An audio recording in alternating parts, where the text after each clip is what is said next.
होता आणि काय नेमकी आश्वासन? माझं नाव सुधाकर बाळू कदम, राहणार मार्केटच्या पाठीमागं.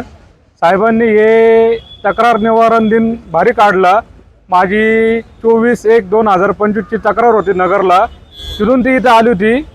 कलेक्टर साहेबांनी ते तक्रार टाकायला सांगितली होती, पण इथं कारवाई होत नव्हती.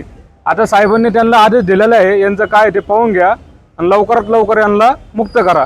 फायनान्स कंपनीने मला फसवलेलं होतं.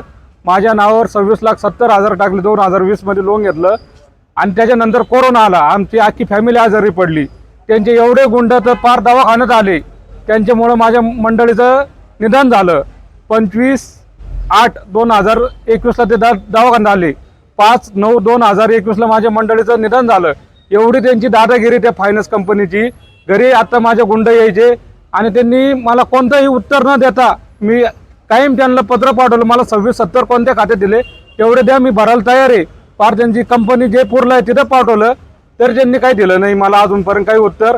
तहसीलदार साहेब जप्तीला आले, त्यांना मी माझ्याकडे व्हिडिओ आहे त्यांचा. किती दिवसापासून तुमचं काम होत नव्हतं किंवा तुमची तक्रार दखल घेतली जात होती? 2 वर्ष झाले साहेब. नेमकी कोण गुंड होती? फायनान्स कंपनीचे गुंड आहे ते. सारे गुंड वापरते, गरिबांचा छळ करत्या. आज माझ्या बंगल्याची किंमत तिथे 55 ते 60 लाख रुपये.